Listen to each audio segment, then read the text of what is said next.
Tapping కేసులో విచారణలో రోజుకొక కొత్త విషయం బయటకొస్తోంది. తవ్వే కొద్దీ ఫోన్ ట్యాపింగ్ పేరుతో చేసిన దందాలు వెలుగు చూస్తున్నాయి. ఫోన్ ట్యాపింగ్ తో సంబంధం ఉన్న ఇద్దరు కానిస్టేబుళ్లను పోలీసులు విచారణ చేస్తున్నారు. తాజాగా పోలీసుల అదుపులో మరొక కానిస్టేబుల్ ను తీసుకున్నట్టు సమాచారం. కానిస్టేబుల్ విచారణలో విస్తుపోయే నిజాలు బయటపడ్డాయి. ఫోన్ ట్యాపింగ్ లో మహిళల వ్యక్తిగత విషయాలతో బ్లాక్ మెయిల్ చేసి బాగా వెనకేసుకున్నారు.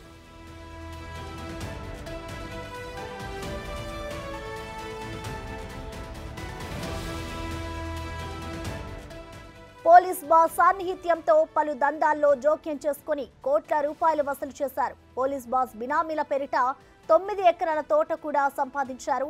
నార్కెట్పల్లి వద్ద గంజాయి కేసులో నిందితుల వ్యక్తిగత జీవితాలకు సంబంధించిన ఫోన్ కాల్స్ కానిస్టేబుల్ రికార్డ్ చేశాడు. వందల మందికి సంబంధించిన ఫోన్ కాల్స్ రికార్డుని సేకరించాడు. 40 మంది మహిళలపై కానిస్టేబుల్ లైంగిక వేధింపులకి కూడా పాల్పడ్డాడు. పేకాట దందాల్లోనూ నెలకు మామూలు వసూలు చేశారు.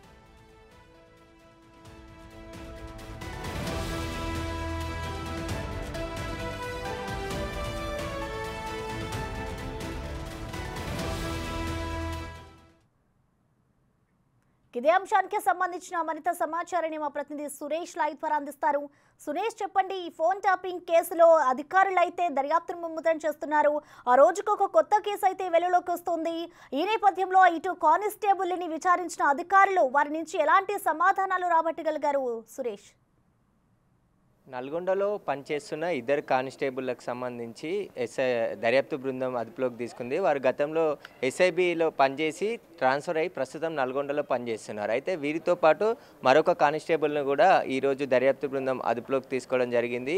ఈ ముగ్గురు కానిస్టేబుల్స్ కలిసి ఎస్ఐబిలో ఫోన్ ట్యాపింగ్కు పాల్పడ్డట్టు ఆ టీంలో పనిచేశారు కాబట్టి అదే సాకుగా తీసుకొని నల్గొండలో అనేక అక్రమాలకు పాల్పడ్డట్టు దర్యాప్తు బృందం గుర్తించడం జరిగింది. వీరు నల్గొండలో పనిచేస్తున్న సమయంలో కొన్ని గంజాయి ముఠాలు కానీ కొంతమంది పేకాట స్థావరాలపైన రైడ్ చేసినప్పుడు వారి నెంబర్లు తీసుకొని వారి వ్యక్తిగత జీవితాల్లోకి కూడా ప్రవేశించి వాళ్ళ ఫోన్ ట్యాపింగ్కి పాల్పడి వారిని కూడా బ్లాక్మెయిల్ చేసినట్టు దర్యాప్తులో తేలడంతో వీరి ముగ్గురిని కూడా ఇప్పుడు విచారిస్తున్నారు. వీరు ఇంకా ఎలాంటి నేరాలకు పాల్పడ్డారు, ఎంతమందిని బ్లాక్మెయిల్ చేశారు, ఒక నార్కెట్పల్లిలో 9 ఎకరాల ఫామ్ హౌస్ను కూడా ఒక పోలీస్ బాస్ పేరు మీద కొనుగోలు చేశారంటే ఎన్ని వందల కోట్ల రూపాయలు వీళ్ళు సంపాదించారు, వీళ్ళు వెనకాల ఎవరున్నారు, ఎవరి ఆదేశాల మేరకు వీళ్ళు పనిచేశారనే పూర్తి విచారణ జరుపుతున్నారు. వీరికి సంబంధించి ఇప్పుడు ప్రస్తుతం నల్గొండలో ఒక కానిస్టేబుల్ అదుపులోకి తీసుకున్నారు. 2 రోజుల క్రితమే నల్గొండలో ఇద్దరు కానిస్టేబుల్ని బంజారాహిల్స్ పోలీస్ స్టేషన్ పిలిపించి విచారిస్తున్నారు. వీరికి సంబంధించిన పాత్ర పైన పూర్తిగా దర్యాప్తు చేస్తున్నారు. అయితే వీరు గతంలో ఇద్దరు ఎస్ఐబిలో పనిచేయడం,